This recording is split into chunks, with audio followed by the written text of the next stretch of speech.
Et dans le cadre de relations que nous avons avec le Kinshasa, l'une des recettes importantes pour la Kinshasa, c'est les recettes en rapport avec le tourisme.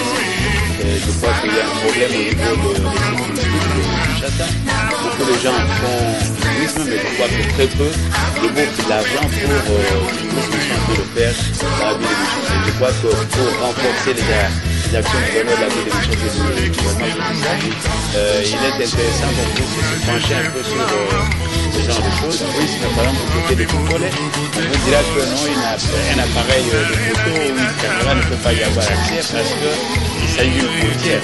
Donc vous savez que dans la situation actuelle, la technologie est tellement avancée qu'on peut prendre le site à partir des satellites. Je crois qu'il n'est pas intéressant que les gens n'obtiennent pas de recettes sur les sites touristiques. Donc il est intéressant que nous insistons pour que le gouvernement provincial de la ville de Kinshasa puisse se pencher un peu sur ces recettes-là. Nous pensons que ça pourrait être des recettes additionnelles si elles ne sont pas déjà prises en compte, mais ça devrait être des recettes additionnelles pour permettre que les sites de Kinshasa puissent rencontrer les quais de la ville de Kinshasa. La deuxième cas, je crois qu'avec cet engagement de 1000 personnes, pourra avoir du travail en faisant ces recouvrements de recettes. Et quand vous arrivez par exemple du côté du Congo, il y a aussi le cas de route. C'est-à-dire, il y a un grand effort qui est en train d'être fait par le gouvernement provincial, dirigé par son excellence le gouverneur de la ville. Mais il y a aussi certaines choses qui nécessitent une certaine urgence, notamment le site touristique de Ginkole. Et quand vous y arrivez vers le fond, vous vous rendrez compte que la route devient assez catastrophique. Donc, il y a lieu de pallier à cette difficulté-là pour permettre aux Kinois qui vont se détendre de le faire dans les bonnes conditions.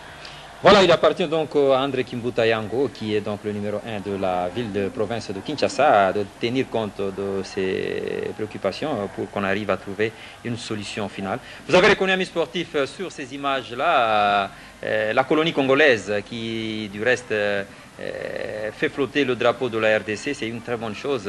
Voilà, ça c'est donc les joueurs qui sont en train d'entrer sur le terrain. Nous reconnaissons Mabim Foutou Trésor, Cheata, rapidement John Moubenga pour la première période de ce match Égypte-RDC. Bon, en fait, le souhait, c'est un souhait, comme nous ne sommes pas sur place. La première mi-temps, j'ose croire que si j'étais entraîneur Patrick Neveu, je demanderais à mon équipe de pouvoir stabiliser dans un premier temps le milieu de terrain, de faire tout pour récupérer la bataille du milieu de terrain, gagner la bataille du milieu de terrain, et de sorte qu'ils puissent relancer de temps en temps Bokane qui est fort dans les courses, qui est fort dans les coups de tête, et aussi dans les 15 premières minutes peut-être marquer et revenir voir comment faire douter les Égyptiens. Bon, si j'étais aussi entraîneur égyptien, il faut prendre toujours la part de deux choses. Il faut chercher à marquer le plus tôt possible, de manière à faire douter l'adversaire. Mais en tant que nationaliste congolais, j'ose croire que si Patrick Neveu donne des consignes précises avec Roum Matumona, qu'on pourra retrouver au milieu de terrain, et aussi Mbayo et quelques jeunes tels que Moulumbu, là ça peut être plus rassurant, avec Mbokane qui peut être plus esselé à l'attaque, et Chabani qui pourra jouer peut-être un peu en retrait, et Loaloa peut-être un peu excentré. Ils pourront faire douter les Égyptiens.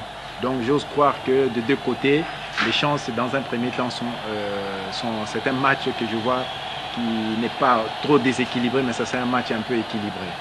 Un match équilibré, mais il faut reconnaître que les pharaons d'Égypte vont bénéficier de leur 12e joueur qui est leur public, qui va les pousser donc à gagner ce match. Est-ce que cela ne va pas faire douter les Congolais et de Kinshasa, monsieur Toa?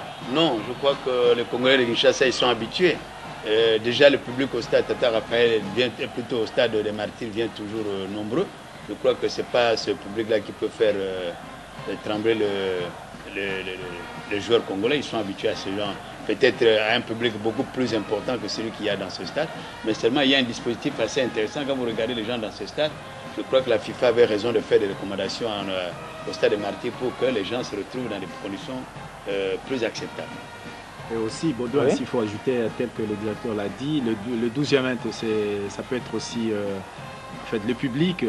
Mais est-il que les Arabes, les connaissant, ils ne jouent pas les francs jeux, que nos joueurs ne se laissent pas influencer par soit la brutalité, et ils peuvent aussi arriver à influencer l'arbitre. Tout à fait. Donc ils doivent faire vraiment attention. À commettre des fautes. Connaissant peut-être les tempéraments des Congolais, des Africains au sud du Sahara, ils peuvent jouer sur ça parce qu'ils arrivent à s'énerver facilement et à s'emporter. Donc de ce côté-là, j'ose croire que craquer quoi.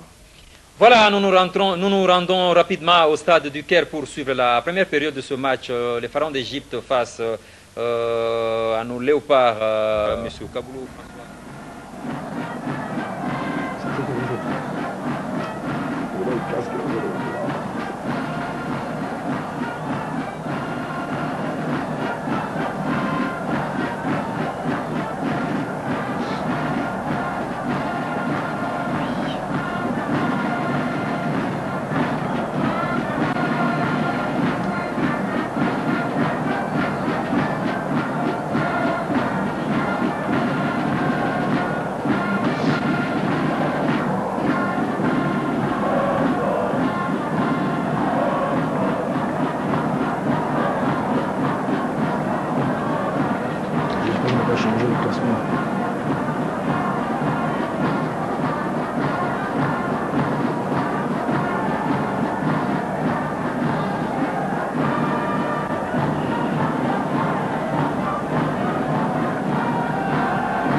Bien, l'hymne national égyptien.